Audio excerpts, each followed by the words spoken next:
Me llamo Noé, y esta es mi historia. Si estás escuchando esto, eres uno de mis descendientes, y quiero explicarte por qué. Hoy, el mundo fue devastado por una catástrofe que nadie podría haber imaginado, y solo mi familia y yo quedamos como los únicos sobrevivientes. Es difícil de creer. Todos han muerto, excepto nosotros. La magnitud de la destrucción es increíble, y la pérdida de tantas vidas es simplemente devastadora. Me pregunto, ¿qué salió mal? ¿Cómo ocurrió todo tan rápido? Esto es un juicio que supera cualquier límite. ¿Cómo llegamos a esto? Fuerzas incomprensibles se unieron para provocar el diluvio.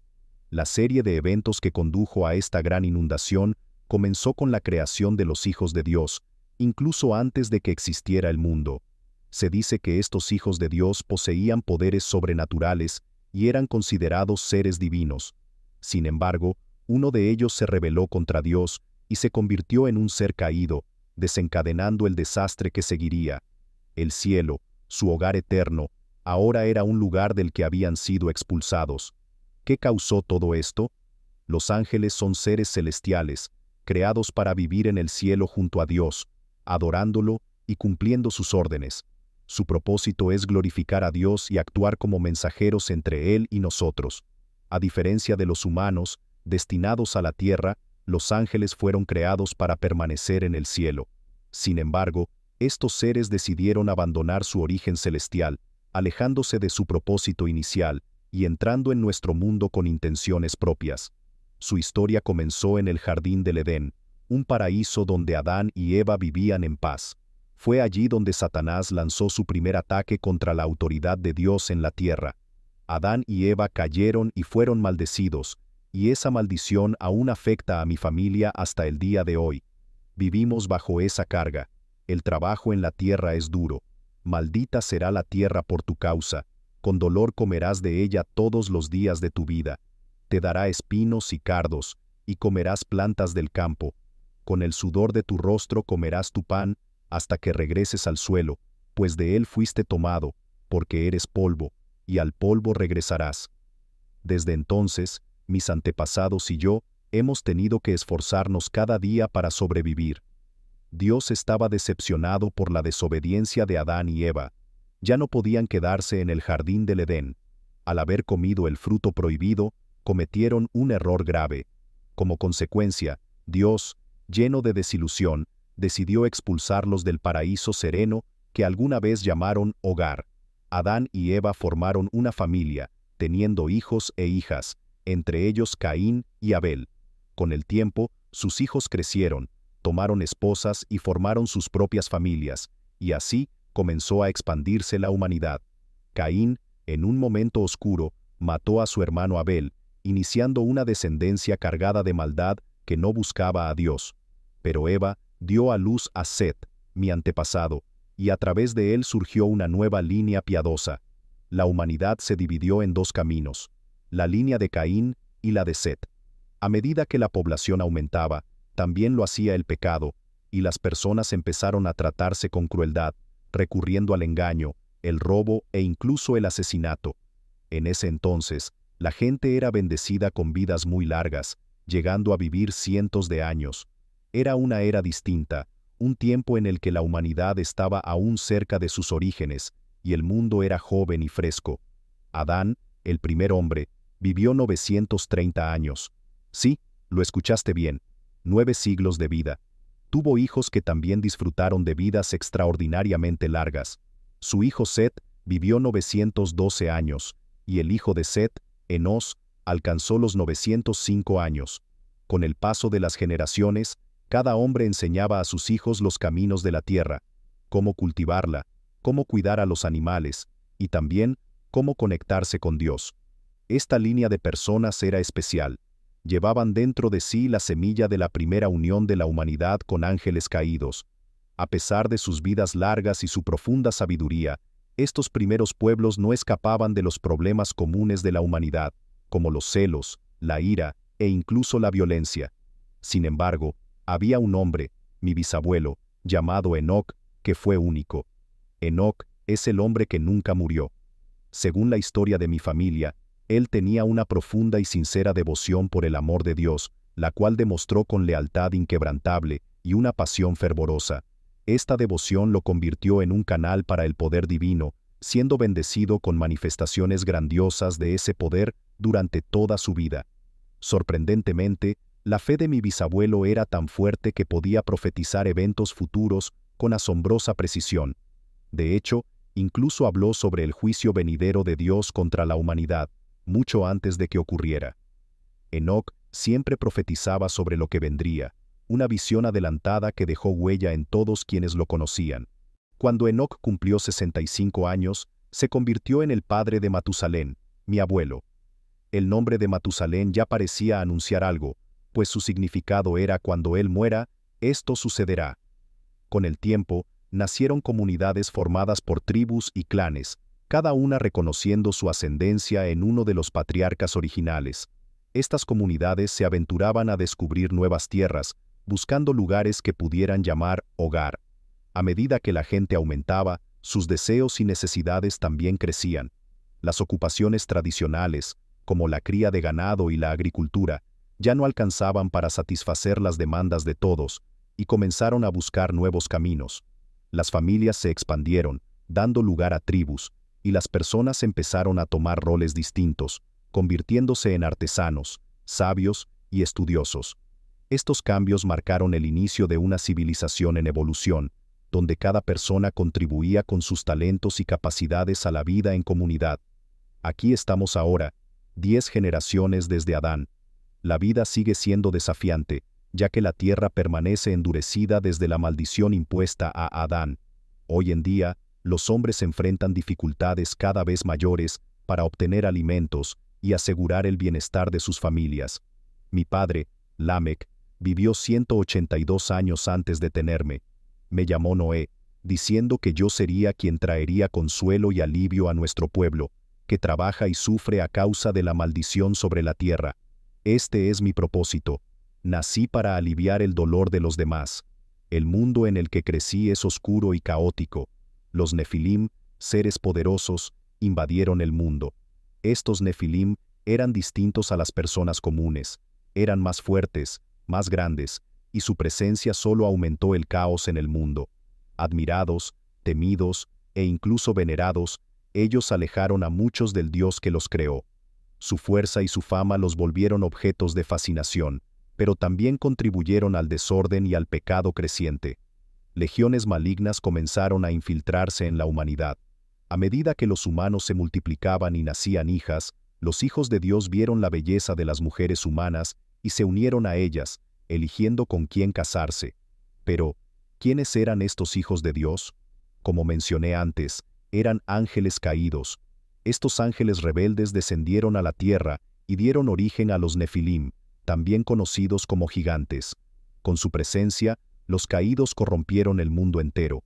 En su rebeldía contra Dios, deseaban a las mujeres humanas y las tomaron por esposas.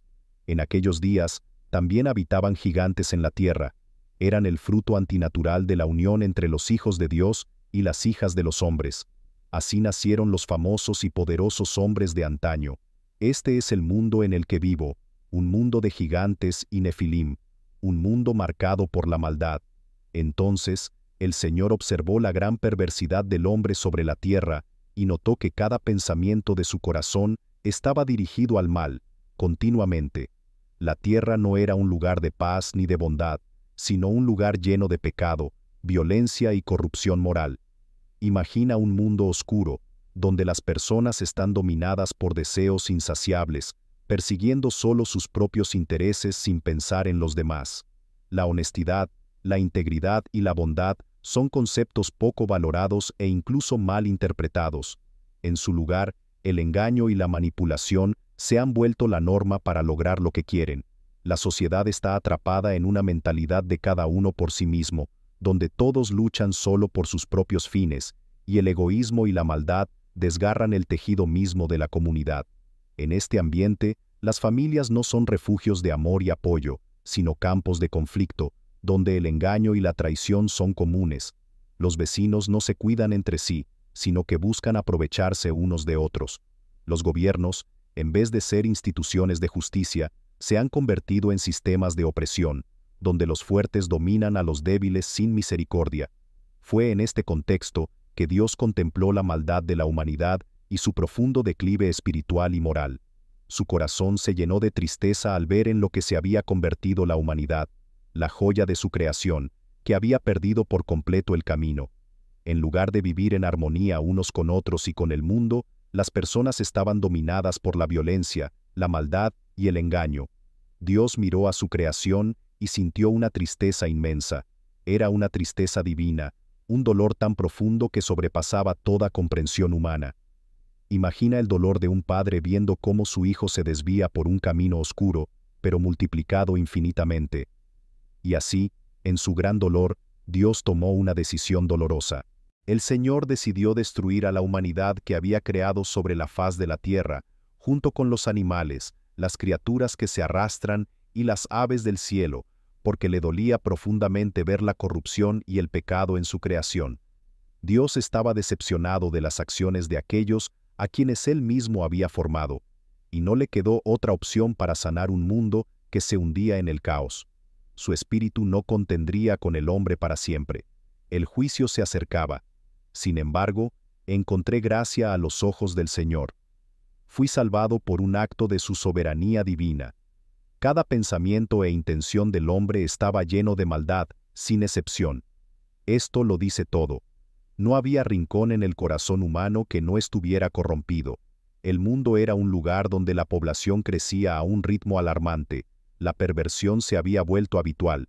La actividad demoníaca era común. El mal dominaba en el corazón de las personas, y la corrupción y la violencia se habían extendido sin control. Dios estaba agotado de ver el mundo en este estado de corrupción.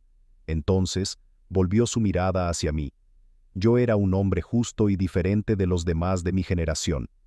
Tenía una relación cercana con Dios y caminaba en sus caminos. A diferencia de muchos en mi época, permanecí apartado de la corrupción que dominaba el mundo. Mi familia y yo no nos involucramos en uniones pecaminosas con los ángeles caídos. Aunque no puedo decir que sea perfecto como Dios, me esforzaba sinceramente por seguir sus mandamientos y vivir conforme a su voluntad.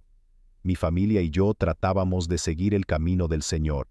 Mi familia consistía en mis 3 hijos, Sem, Cam y Jafet. Obedecía los mandamientos de Dios lo mejor que podía y entendía. Así, en medio de una generación consumida por el pecado y la depravación, me destacaba como un ejemplo de rectitud. Mi vida se caracterizaba por una obediencia irreprochable y caminaba junto a Dios en una relación cercana e íntima, tal como lo hizo mi bisabuelo Enoc. Mientras otros se entregaban a los placeres de la carne, yo encontraba mi gozo en servir y obedecer al Señor. Cada instante de mi vida reflejaba el amor y la fidelidad de Dios, y valoraba profundamente la oportunidad de caminar a su lado en cada paso de mi camino. Dios me consideraba un hombre justo. La población de la tierra se había vuelto completamente corrupta, depravada en lo espiritual y moral, y era un espectáculo pútrido ante los ojos de Dios. La tierra estaba llena de violencia, desprecio, agresión y una codicia insaciable de poder. Debido a esta corrupción y a la violencia desenfrenada, Dios me reveló que juzgaría a los impíos y al mundo mismo. Dios me dijo: planeo acabar con toda vida, pues la violencia ha llenado la tierra a través de los hombres. He aquí que estoy a punto de destruirlos junto con la tierra. Estas palabras reflejaban un problema profundo y alarmante en el mundo. En ese tiempo de gran corrupción y juicio inminente, recibí un mensaje divino de Dios que contenía la intención de salvarme a mí y a mi familia. En medio de circunstancias tan oscuras, surgió un rayo de esperanza en forma de gracia. En lugar de erradicar a toda la humanidad, Dios decidió preservar un pequeño grupo, un remanente. Yo no había hecho nada para merecer ni ganar esa gracia, simplemente me encontré con ella. La gracia no es algo que se pueda ganar, pero sí algo que puede hallarse cuando se busca. Como dice la Escritura, donde el pecado abundó, la gracia abundó aún más, y eso fue cierto en mi caso. Dios me dio esta instrucción: construye un arca de madera de gofer. Esto significaba que era mi tarea. No debía delegar ni contratar a otros para prepararme para el diluvio. Dios me detalló cómo construir compartimentos dentro del arca, incluyendo establos, perreras, nidos, jaulas y secciones para cada tipo de animal, junto con sus provisiones. Para asegurar que esta estructura fuera duradera, Dios me instruyó a revestir tanto el interior como el exterior del arca con brea o betún, un material natural que haría la madera impermeable. Este método resultó ser muy efectivo, permitiendo que el arca resistiera el diluvio durante un largo tiempo. Tal vez la preservación del arca tenga un propósito mayor, sirviendo como un recordatorio del juicio pasado y una advertencia de uno futuro. Dios especificó: construirás el arca de esta manera: 300 codos de largo, 50 codos de ancho y 30 codos de alto, aproximadamente 450 pies de largo, 75 pies de ancho y 30 pies de alto, 45 pies de alto. Con dimensiones similares a las de un edificio de 30 pisos, el arca medía alrededor de 450 pies, 150 metros de largo, 75 pies, 25 metros, de ancho y 45 pies, 15 metros de altura. No era realmente un barco, sino una barcaza bien ventilada, diseñada para flotar sin rumbo en lugar de navegar hacia algún lugar. Después de todo, un arca es como un gran baúl, y no un barco en el sentido tradicional. Su diseño era más parecido a una caja flotante. Debías construir una ventana en el arca para la luz y la ventilación, terminándola al menos a un codo, 18 pulgadas, desde la parte superior. La puerta de entrada debía colocarse en un costado del arca, que contaría con 3 niveles, inferior, segundo y tercero. Aunque la forma del arca era simple, parecida a una caja, su tamaño era inmenso. En la parte superior, una abertura de un codo de ancho, de unos 18 pulgadas o medio metro, se usó para colocar una ventana, permitiendo una vista al exterior. Esta ventana tenía una cubierta que podía abrirse y cerrarse, lo que me daba control sobre la cantidad de luz y aire que ingresaba. Mientras avanzaba en la construcción de esta enorme estructura, me preguntaba el motivo de tal tarea colosal. Dios solo me instruyó a construirla, diciendo que pronto traería juicio sobre la tierra, aunque en ese momento no entendía plenamente lo que eso significaba. No podía imaginar el propósito completo de esta embarcación gigantesca, pero sabía que debía confiar en el plan de Dios y seguir sus instrucciones. Anteriormente, Dios me había dado un mensaje claro: debes construirla. Así que obedecí, cumpliendo cada instrucción con dedicación. Más tarde, Dios me reveló sus planes. Voy a enviar un diluvio sobre la tierra para destruir toda vida bajo el cielo en la que hay aliento y espíritu de vida. Todo en la tierra perecerá. Dios me había convocado para jugar un papel crucial en el juicio más impactante y en la mayor salvación que el mundo presenciaría. Era un momento extraordinario, lleno de propósito y responsabilidad, pero Dios también hizo un pacto conmigo. Estableceré mi pacto contigo, y entrarás en el arca. A pesar del juicio inminente, Dios me prometió que preservaría un remanente de vida. También me encargó salvar a cada tipo de animal, asegurando así que la tierra podría ser repoblada tanto de personas como de criaturas tras el diluvio. Dios entonces me dijo: todo ser que vive en la tierra morirá, pero estableceré mi pacto solemne contigo, un acuerdo formal. Tú, tus 3 hijos, tu esposa y las esposas de tus hijos entrarán al arca. Además, de cada ser vivo en la tierra, deberás llevar 2 de cada tipo al arca para mantenerlos vivos contigo. Deben ser macho y hembra, de aves según su tipo, de animales según su tipo, y de todo ser rastrero según su tipo. 2 de cada especie vendrán a ti para preservar la vida. Además, debes llevar todo tipo de alimento comestible y almacenarlo, para que sirva de alimento tanto para ti como para ellos.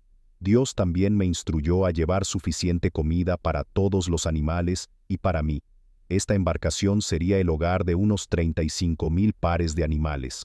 Sorprendentemente, el tamaño promedio de un animal terrestre es menor que el de una oveja, y el arca tenía espacio suficiente para transportar hasta 136,560 ovejas, usando solo la mitad de su capacidad. Esto dejaba un amplio espacio para todas las provisiones necesarias, como alimentos, agua y refugio para todos los animales y para mi familia. Es verdaderamente asombroso pensar en la magnitud y capacidad de una embarcación tan extraordinaria. Dios me confió su consejo, revelándome su propósito de destruir este mundo perverso mediante el agua. El secreto del Señor estaba conmigo. Hoy he hecho todo de acuerdo con sus instrucciones, siguiendo cada una de sus órdenes, con fe y obediencia absoluta. Estaba profundamente comprometido a cumplir la voluntad de Dios sin vacilar ni dudar. A lo largo del camino, enfrenté múltiples obstáculos que hicieron que el proceso fuera largo y desafiante. Contaba con ayuda. Mi abuelo Matusalén y mi padre Lamec estaban conmigo. El Señor me instruyó. De cada animal limpio deberás llevar 7 parejas, macho y hembra. De los animales impuros, 2, macho y hembra. También de las aves del cielo, lleva 7 parejas, para preservar su especie en la tierra. Porque dentro de 7 días, enviaré lluvia sobre la tierra durante 40 días y 40 noches, y destruiré todo ser viviente que hice de la superficie de la tierra. Así que cumplí con cada orden de Dios. Cuando recibí esta inmensa tarea, simplemente obedecí. Esto requirió una gran cantidad de materiales y años de esfuerzo, pero no retrocedí de lo que Dios me mandó hacer. Era un predicador de justicia, y hacía declaraciones públicas a la gente, explicándoles el propósito de esta obra. A mí y a mi familia nos tomó aproximadamente 120 años completar la construcción del arca. Durante este largo periodo, tuve la oportunidad de hablar con aquellos a mi alrededor, compartiendo el propósito detrás de la construcción del arca. A través de mi obediencia, mostré mi desaprobación de los caminos corruptos del mundo y abracé la herencia de la justicia, obtenida a través de la fe. Es una historia trágica de desobediencia y rebelión contra la verdad. Aunque habían sido advertidos sobre el peligro que se avecinaba, la gente eligió ignorar el mensaje, rechazando la oportunidad de buscar refugio en el arca. En una época donde la incredulidad dominaba, mi mensaje no solo se manifestaba en palabras. La propia construcción del arca era una demostración de mi compromiso con la justicia. Cada golpe de martillo y cada clavo que se hundía en la madera servían como recordatorio constante de la necesidad de arrepentimiento y de regresar al camino de la justicia antes de que fuera demasiado tarde. El arca no era solo una estructura, sino un poderoso símbolo del juicio inminente que se avecinaba. Mis contemporáneos decidieron ignorar el mensaje que podría haberlos salvado. Todo continuaba como siempre. La escena era de alegría y despreocupación. Las personas banqueteaban, bebían, se casaban y se entregaban a sus propios placeres, ignorando la presencia de Dios. Pero entonces llegó el día en que entré en el arca, y los cielos se abrieron, enviando una lluvia torrencial que destruyó a todo ser vivo que había estado demasiado ocupado para atender la advertencia. Durante 120 años, dediqué mi vida a predicar la justicia a las multitudes, esperando inspirar un cambio en sus corazones y mentes, pero tristemente, mis palabras parecían caer en oídos sordos. A pesar de mis esfuerzos, mi mensaje fue desatendido y pasado por alto. Me pregunto si algún día abrirán sus corazones y volverán sus ojos al camino de la rectitud que intenté fervientemente señalarles. Construí el arca 600 años después de que Dios creó a los seres humanos, seres inteligentes y capaces de innovar. En ese tiempo, las expectativas de vida alcanzaban casi los 1000 años, y los logros de los mejores innovadores del mundo prediluvio eran impresionantes. Podíamos construir ciudades, crear instrumentos musicales y trabajar con metales. Mi cultura estaba en su apogeo industrial mientras yo trabajaba en el arca. La tarea era desalentadora, exigiendo un esfuerzo físico inmenso, gastos significativos y una paciencia sin fin. Todo el proceso estuvo lleno de peligro e incertidumbre. A los ojos de quienes observaban, mi trabajo podía parecer una empresa absurda, una pérdida de tiempo. Trabajé durante décadas en este proyecto, soportando burlas y comentarios sarcásticos de aquellos que me veían, pero me mantuve firme en mi fe, continuando con la construcción del arca, porque sabía que era mi deber y mi destino. Mi responsabilidad era obedecer a Dios y confiar en que Él proveería lo que yo no tenía, incluida la sabiduría para construir un barco resistente y terminar el proyecto a tiempo. Puedes imaginar lo que sentí cuando el arca finalmente estuvo completa. Sin embargo, Durante ese periodo, perdí a mi padre. Ya no estaría conmigo para ver el juicio. Y después de un tiempo, incluso el profeta Enoc partió. Mi antepasado Enoc no estaría conmigo en este viaje, ya que fue llamado por Dios. Sus palabras debieron haber sido tomadas en serio, pues fue llevado de esta vida para no experimentar la muerte. Nadie lo encontró porque Dios lo había llevado. Mis antepasados se habían ido. Ellos no enfrentarían el evento cataclísmico que yo estaba destinado a enfrentar. Entonces, llegó el día que pondría fin a toda mi generación.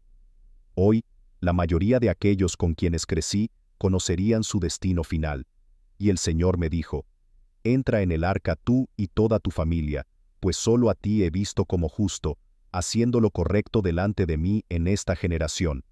Esto significaba que Dios estaba en el arca y estaría conmigo dentro de ella.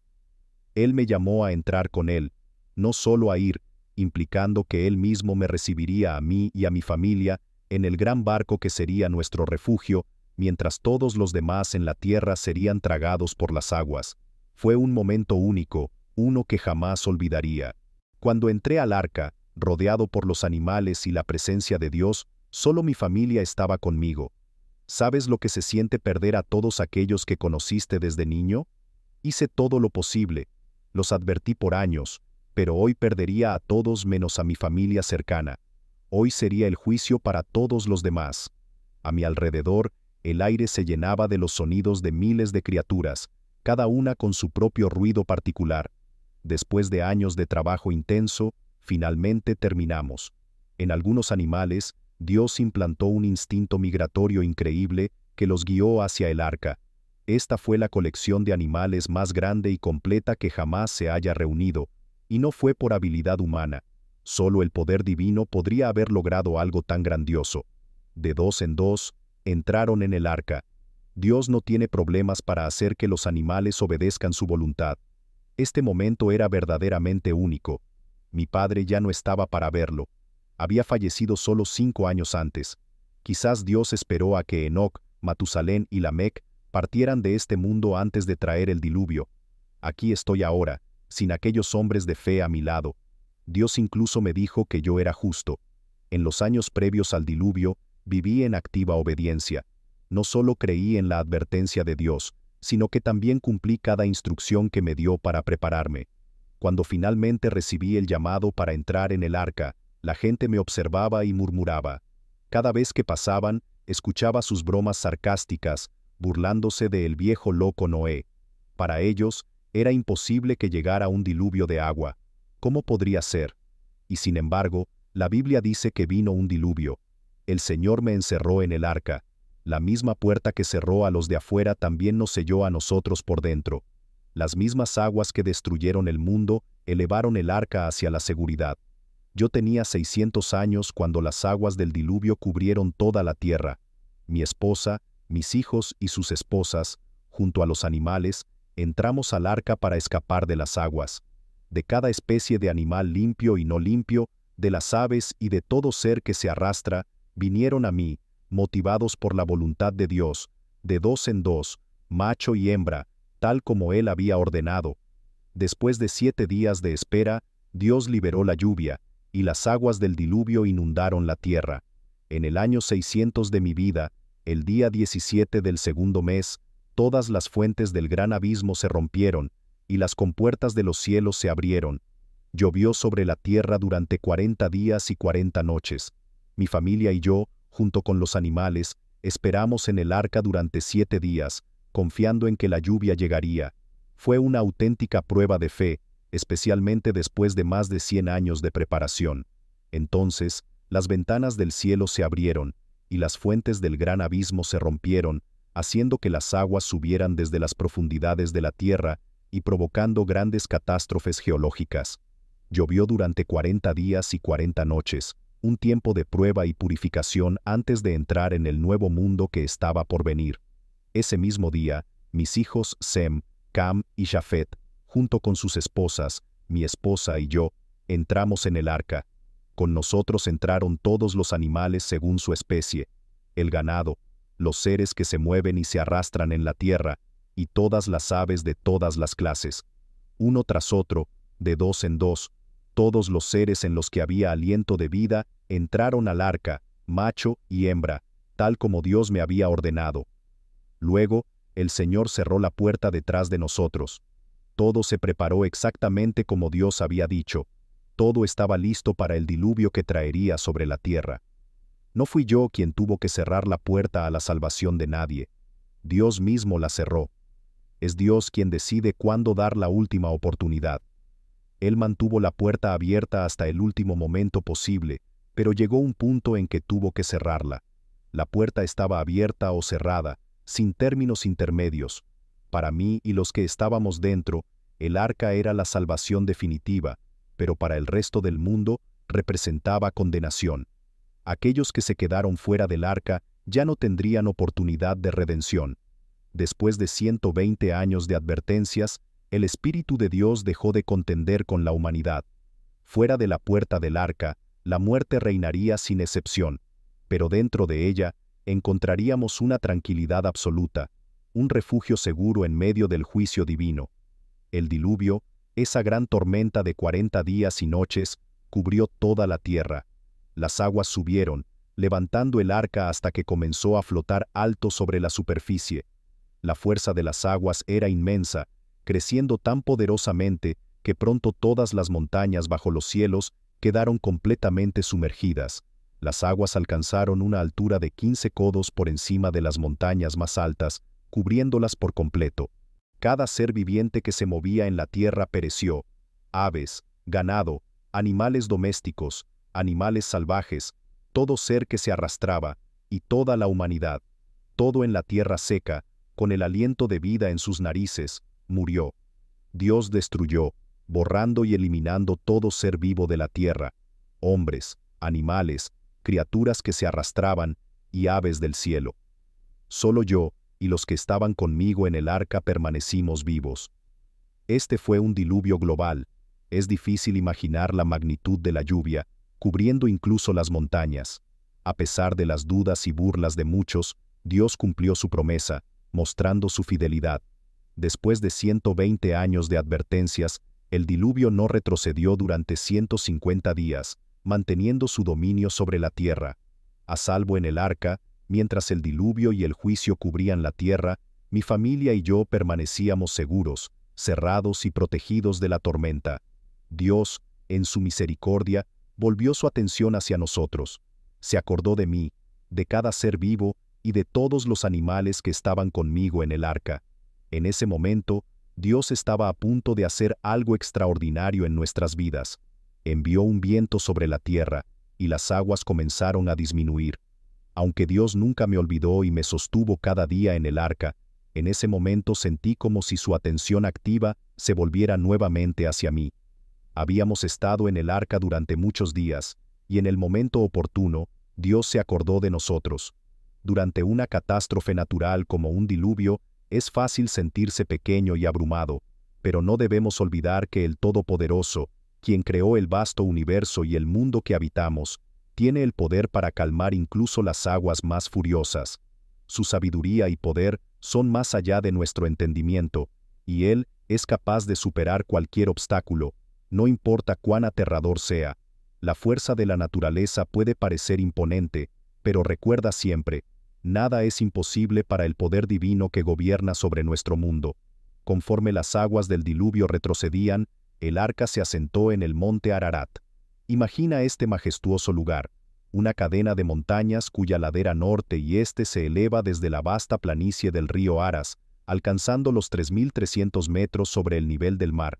Hacia el suroeste, sus laderas se alzan desde una impresionante meseta situada a 5.500 metros de altura, con un imponente diámetro de aproximadamente 40 kilómetros.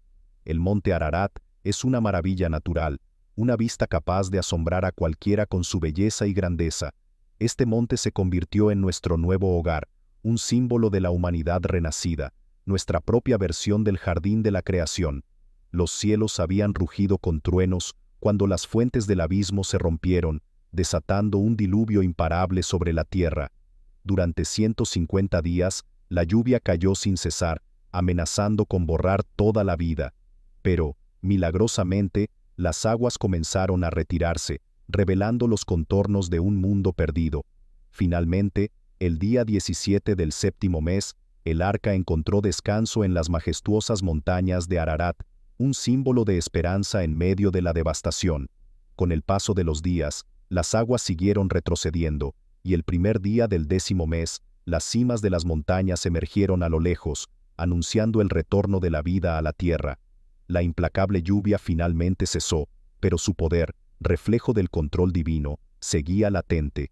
Dios, en su autoridad, había decidido el momento en que las aguas cubrirían la tierra y el momento en que cesarían, recordándonos que, en todo, Él es quien tiene el poder para dar vida y restaurarla. El monte Ararat, con su altitud y terreno montañoso, no parecía el lugar ideal para desembarcar del arca. Dejar el arca en una zona tan alta y desafiante hizo que nuestra partida fuera ardua, tanto para nosotros como para los animales. Sin embargo, si Dios eligió específicamente este lugar, entonces era el lugar perfecto. Desde allí, los animales podrían dispersarse en todas direcciones conforme las aguas seguían retrocediendo. A medida que las aguas disminuían, se revelaba la inmensidad del paisaje. Los picos de las montañas, que antes habían estado ocultos bajo el agua, comenzaron a asomarse. Este diluvio mundial había sido tan intenso que incluso las cumbres más altas estuvieron sumergidas y ocultas a la vista. Pero, poco a poco, las montañas reaparecieron, testigos silenciosos de la potencia del diluvio que había cubierto la tierra entera. Después de 40 días, abrí la ventana del arca que con tanto esfuerzo había construido. Con una mezcla de expectativa y esperanza, envié un cuervo a explorar el mundo exterior.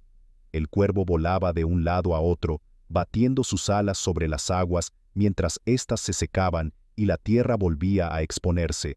Quizás el cuervo podía volar indefinidamente porque, como carroñero, podía descansar y alimentarse de los restos de las criaturas que aún flotaban en la superficie. Los cuervos no serían suficientes para lo que necesitábamos. Necesitábamos enviar un ave que regresara. Después de semanas confinados en el arca, finalmente decidimos enviar una paloma para ver si las aguas habían disminuido. La paloma voló sobre la vasta extensión de agua, aún cubriendo la tierra, y mientras esperábamos su regreso, la ansiedad era casi insoportable. Cuando volvió sin encontrar un lugar adecuado para posarse, la tomé en mis manos y la sostuve cerca, sintiendo la esperanza que traía. Esperé otros 7 días antes de enviarla de nuevo. Esta vez, la paloma regresó con una hoja de olivo en el pico, y supe que las aguas finalmente habían retrocedido. ¡Qué visión más inspiradora! La paloma, un ave limpia y no carroñera, no descansaría hasta encontrar un lugar seco y adecuado. Su regreso con la hoja de olivo fue un símbolo de esperanza y vida en la tierra renovada. Esperé otros 7 días y envié a la paloma una vez más, y esta vez no volvió. Comprendí entonces que nuestro viaje en el arca había terminado y que habíamos hallado tierra firme. El hecho de que la paloma no regresara me indicó que había encontrado un nuevo hogar en la tierra. Así, el cuervo y la paloma fueron los primeros en comenzar sus nuevas vidas en este mundo transformado, y pronto todos los animales también tendrían la oportunidad de hacerlo. Dios me había instruido claramente sobre el momento de entrar en el arca, pero no me había dado detalles sobre cuándo salir. Para Él, era esencial que supiéramos cuándo entrar para estar a salvo, y en su sabiduría se aseguró de que lo supiéramos. Sin embargo, el momento de salir no era algo que necesitáramos saber con antelación, y Dios guardó ese detalle. Él siempre revela a su pueblo lo que es necesario y bueno para ellos en el momento adecuado. En el 61º año, el primer día del primer mes, finalmente, las aguas se habían secado sobre la tierra. Quité la cubierta del arca y miré. La superficie del suelo estaba seca. Puedo decir que la anticipación llenaba mi corazón mientras aguardaba a que las aguas retrocedieran, y finalmente, después de tanto tiempo en el arca, ocurrió. Aún así, permanecimos dentro un poco más. Para el 27º día del segundo mes, la tierra ya estaba completamente seca. Entonces, Dios me habló y me indicó que saliera del arca. Tú, tu esposa, tus hijos y las esposas de ellos contigo. Lleva contigo a todos los seres vivos de toda carne, aves, animales y todo ser que se arrastra sobre la tierra, para que puedan reproducirse en gran número en la tierra, y sean fructíferos, y multipliquen. Así que salimos, mi esposa, mis hijos, y las esposas de ellos conmigo.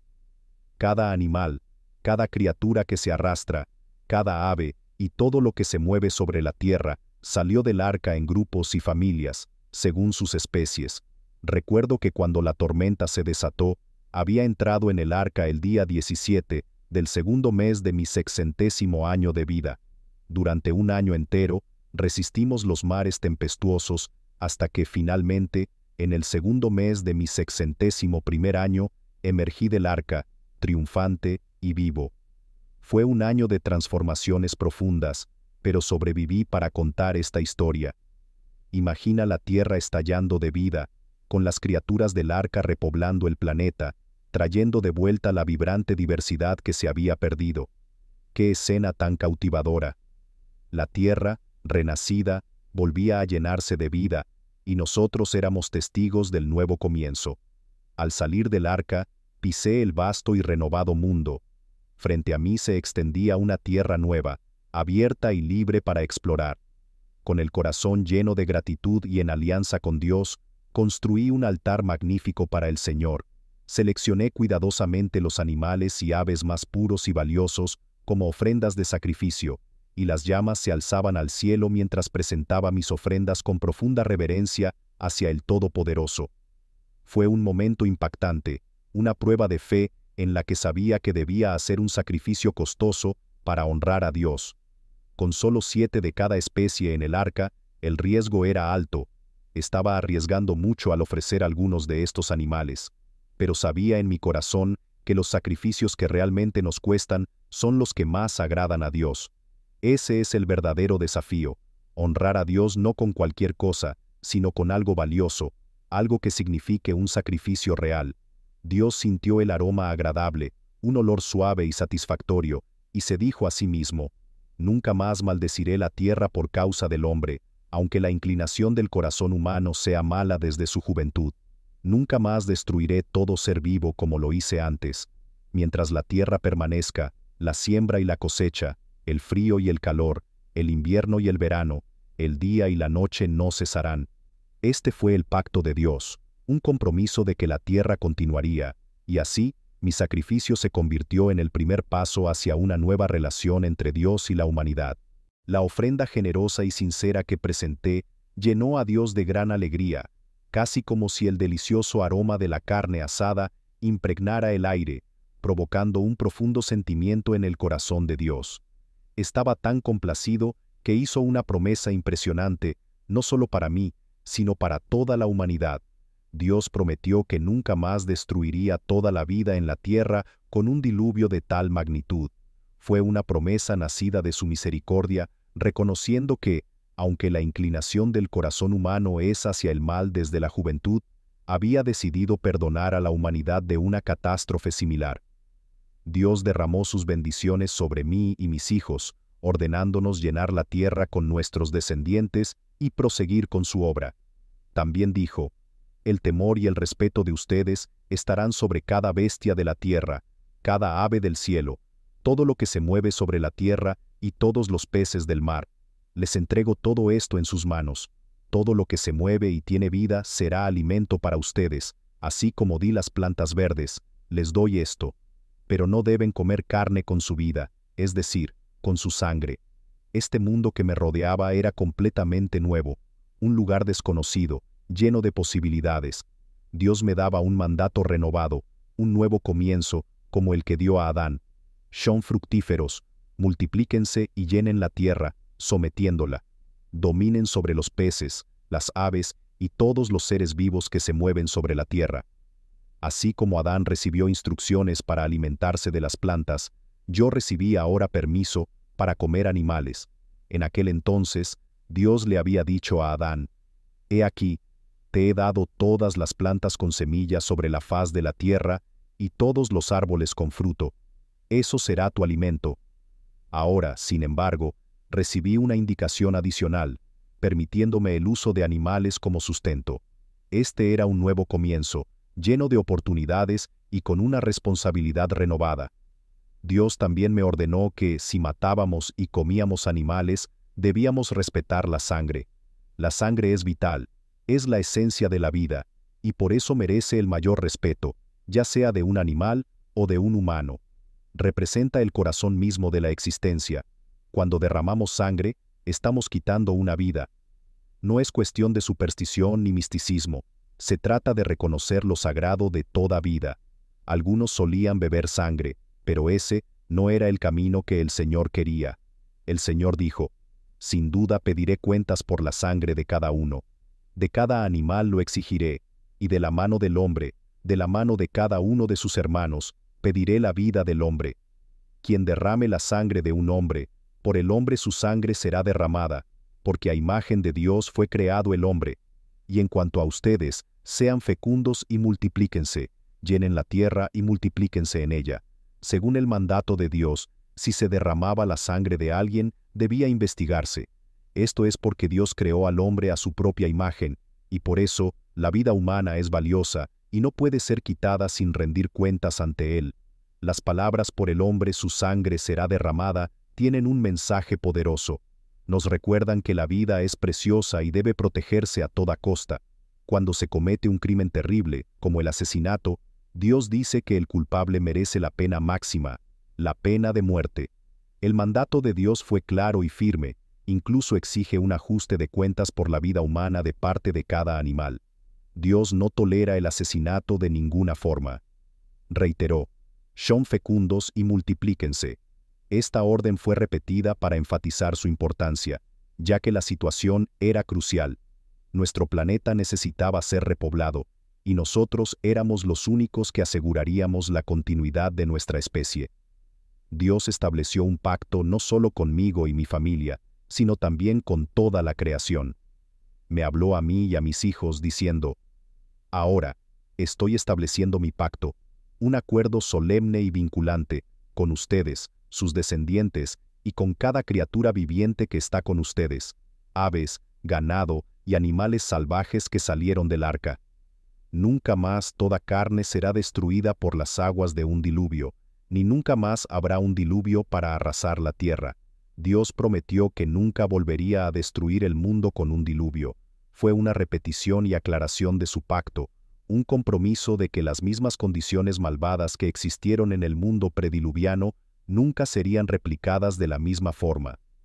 Dios no consideraba que el juicio del diluvio hubiera sido demasiado severo, más bien, su promesa era una garantía de misericordia, de que su pacto protegería a la humanidad y a toda vida de una destrucción similar. Entonces Dios dijo: «Este es el signo, el símbolo visible y el recordatorio del pacto solemne que estoy haciendo entre mí y ustedes, y toda criatura viviente que está con ustedes, para todas las generaciones futuras.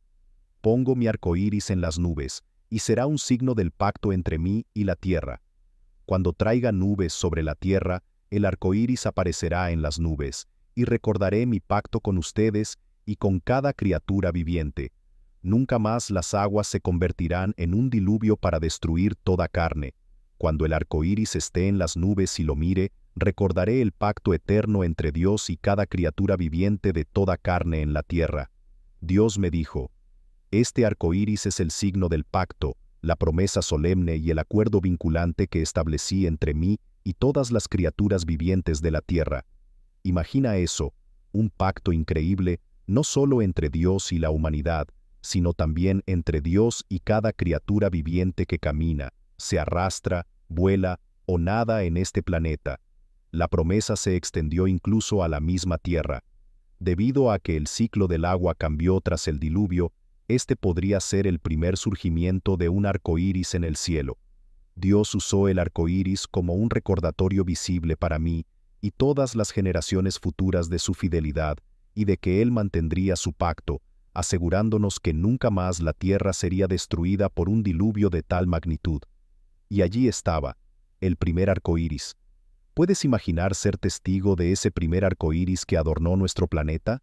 Y lo más asombroso es que Dios eligió esta magnífica creación como un signo de su fidelidad para mí y todas las generaciones futuras. Este arco iris también es una promesa para ti. Cada vez que veas un arco iris, recuerda mi historia épica. Es un poderoso recordatorio de la fidelidad inquebrantable de Dios y de su compromiso de cumplir todas sus promesas. Nos asegura que su pacto de paz con la humanidad es tan firme como lo fue el pacto que hizo conmigo. Aún así, todo esto vino con desafíos. Me convertí en el hombre más anciano en un mundo nuevo y solitario. Todos mis contemporáneos ya no estaban. Mis hijos, Sem, Cam y Jafet, serían el cimiento de las futuras generaciones. De ellos se poblaría y se dispersaría toda la tierra. Pero pronto sucedería algo triste que marcaría la historia de mi familia. Canaán, mi nieto, sería maldecido por los eventos que se desataron tras esta catástrofe. Enfrenté las secuelas del diluvio decidido a construir una nueva vida. Con renovada energía, me lancé a la aventura de explorar y redescubrir la tierra. Comencé a plantar cultivos, y entre ellos, una viña espléndida que prometía dar una cosecha abundante. Con las uvas, preparé vino, y bebí de él. Pero, al beber, me embriagué, y quedé desnudo en mi tienda. Cam, padre de Canaán, entró en mi tienda y vio mi desnudez. En lugar de mostrar respeto o discreción, salió y contó a sus hermanos, exponiendo mi vergüenza. En cambio, Sem y Jafet, respetuosos, tomaron una manta y colocándola sobre sus hombros, caminaron hacia atrás para cubrirme sin mirar. Se dice que Cam, al relatar lo que vio, lo hizo con burla, socavando mi dignidad y autoridad. Su reacción fue un claro acto de falta de respeto hacia mí. Cuando desperté de mi estupor, supe lo que mi hijo menor, Cam, había hecho, y pronuncié una maldición sobre su linaje. Maldito sea Canaán, hijo de Cam, será el siervo de sus hermanos. Luego bendije a Sem, diciendo, bendito sea el Señor, Dios de Sem, que Canaán sea su siervo, y también pronuncié una bendición sobre Jafet, que Dios engrandezca a Jafet, y que habite en las tiendas de Sem, que Canaán sea su siervo. El castigo fue severo, Canaán viviría en servidumbre a Sem. Sin embargo, esto no marcó el fin del mal en el mundo. Con el paso de los años y la expansión de los descendientes de mis hijos, la humanidad comenzó a desviarse nuevamente. Fue entonces cuando nació un hombre llamado Nimrod, un hombre con una ambición sin precedentes, cuyo poder y carácter cambiarían la historia. Nimrod, nacido en este nuevo mundo recreado por Dios, fundó dos de los imperios más poderosos que jamás existieron. Con sus acciones, condujo a muchos a apartarse de Dios, sembrando las semillas de la rebelión en una tierra que había sido purificada por el juicio divino. La voluntad de Dios para mí y mis descendientes era clara: llenar y poblar la tierra. Sin embargo, en lugar de extenderse y cuidar del mundo que Dios les había dado, el pueblo, reunido en la llanura de Sinar, decidió rebelarse. En esto podemos ver cómo su voluntad se oponía directamente a la de Dios. No debería sorprendernos, ya que la humanidad, en su naturaleza caída, tiende a resistir la voluntad de Dios a menos que experimente la gracia salvadora mediante la fe. Aún así, la Escritura nos muestra que los planes del Señor siempre prevalecen, y Él no se ve afectado por los esfuerzos humanos para desafiarlos. La construcción de la Torre de Babel fue detenida fácilmente por Dios. Él dispersó a las personas por toda la tierra y confundió sus lenguas, lo que los obligó a abandonar la ciudad. Imaginen la sorpresa de aquellos hombres cuando, de repente, ya no podían entenderse. Para Dios, esto fue sencillo. Su voluntad es inquebrantable y su propósito, imparable. Ahora, 3 siglos después del gran diluvio, siento que mi tiempo en este mundo está llegando a su fin. Pero al reflexionar, ¿quién soy yo, en esencia? Soy un testimonio de una vida de fe. Por fe, advertí de lo que aún no se veía, y con reverencia construí un arca para salvar a mi familia. Mi vida fue el fruto de una fidelidad y obediencia generacional a Dios, un legado de la estirpe piadosa de Set, donde los hombres comenzaron a invocar el nombre del Señor, ser justo ante Dios, tratar a los demás con integridad y vivir en reverencia y adoración a Él, han sido los principios que guiaron mi vida. Mi historia nos recuerda que Dios tiene el poder de librar a los justos de toda prueba y tribulación. Al mirar atrás, veo un recordatorio claro: el pecado no quedará sin castigo, y el día del ajuste de cuentas está cada vez más cerca. Mi nombre es Noé, y esta es mi historia.